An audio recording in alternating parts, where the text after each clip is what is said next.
When you see some of us whose names or you read about, you see on TV, you listen to our music, you automatically think that because we are famous, we are very rich.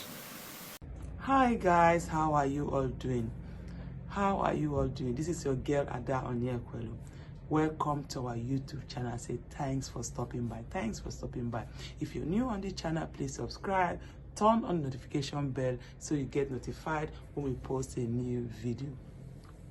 This video you're about to watch is what the late Nigerian singer has to say, Onyeka Owenu has to say about her album One Love, Keep Us Together.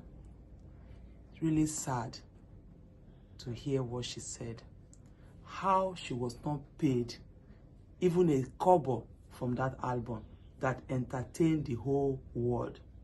This is really sad. I don't want to elaborate much. I want you guys to hear from the horse's mouth what this woman said. It's really sad, really. It's really sad. Yeah, that she didn't earn even a kobo from it. It's I can't even imagine that. This is really sad. So watch this video and tell us what you feel in the comments. See you in our next video. Bye bye. When you see some of us whose names or you read about, you see on TV, you listen to our music, you automatically think that because we are famous, we are very rich. And we are rich. But quite often, you're not seeing it. I know that throughout my career, I've had to have 3 other things that I am doing.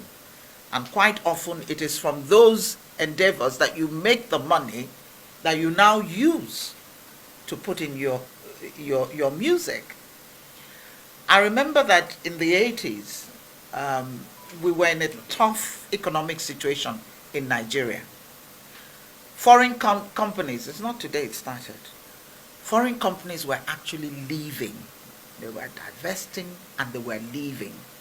We used to have Polygram, remember? We used to have CBS, remember? We used to have EMI, remember? These are international music recording companies, and they were fully represented in Nigeria, but they began to go. Some of us took the decision to register our own recording companies, finance our own music in every way, shape, and form.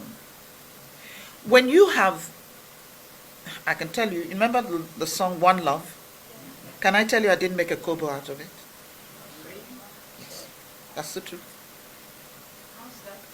Because nobody was giving it to me. It made money, but it was making money for other people. I know people who built houses based on what they made out of. That was a monster hit. Yeah. They were building houses. I will take your questions. Just hear me out, because I know that the facts I'm giving you, you had no idea. You can go along the line, you can ask many other musicians, how many, this song that you made, okay, take somebody, he's passed away now, Sweet Mother. Yeah. Ask his family how much money they made from that monster international hit. Not much. Because nobody was representing them.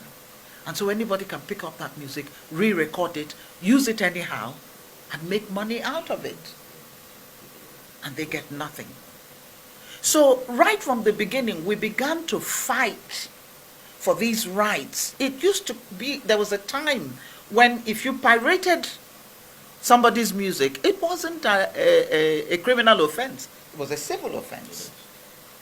Oh, you get fined just a little bit of money, which you are quick to pay.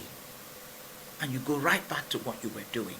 All you needed was one LP. That was what we had in those days. And you could make copies. And when we had cassettes, just one cassette, you just duplicate and you make all the money. This is what we've been going through. So some of us have been in this battle for a very long time, sacrificing. I look at the younger artists today and I think, do they have any idea the sacrifices we made? I've gone on a hunger strike in front of NTA. Why? Because they were using my stuff.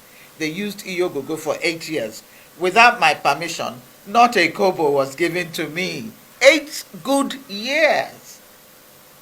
So the battle has been fierce. And we've made sacrifices. Now, how does someone tell me at age 70, never mind the good looks, God is faithful,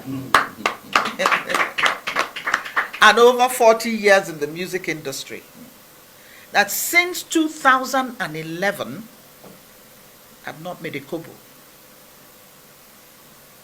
Koson has not paid me. And Koson has collected billions. My dear sister, who has passed away, I found out, Christiansen, whose music is still being played, she wasn't getting anything. And what was their excuse? Oh, they didn't know how to reach her. Oh, really? Really? You didn't know how to reach her, so you've been chopping. So where's the money now? There are so many. I believe that once we can open this up, we can begin to recover some of them, because it extends, I said 2011 because that's when COSON was approved. But beyond that, there was something called PMRS. They also need to account for what they received in PMRS.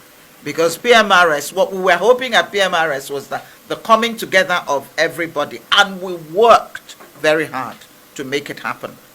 Unbeknownst to us, there were people who didn't want it because they didn't want to lose the position they were holding. They wanted to consolidate. So it goes back beyond 2011, how much some of us have been owed. We haven't seen a kobo. And I will use this opportunity, and I've done so in the past on so many occasions, to speak to NCC.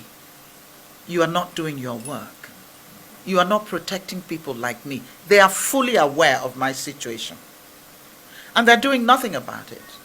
Many cases will say, I want to go to court, and it's NCC that will say, no, don't. We are busy trying to say, how long will it take? How long? So this is a call out to NCC. Do the right thing.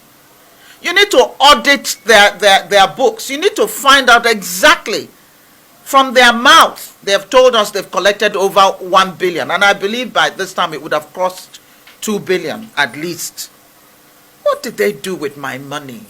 With his money? With money belonging to artists?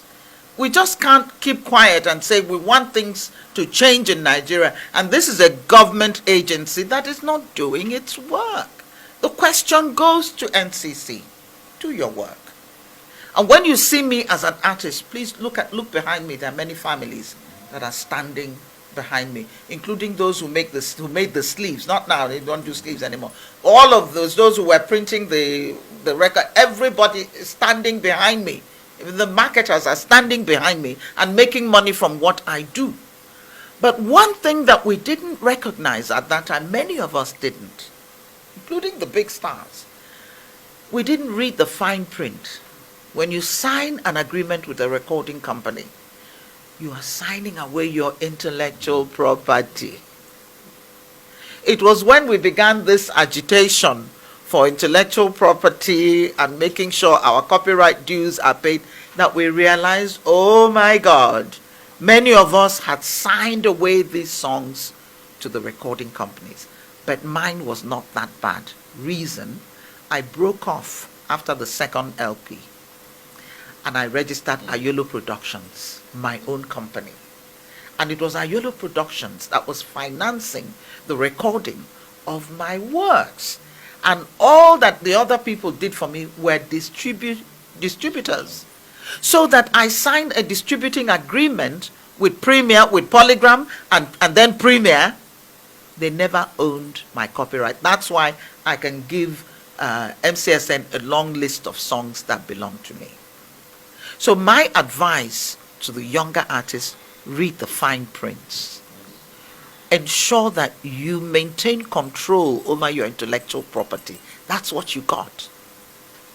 That's a major advice that they should listen. Don't sign it away to anybody, because it means that when that work is being utilized somewhere else, that money that should come to you is actually going to somebody else.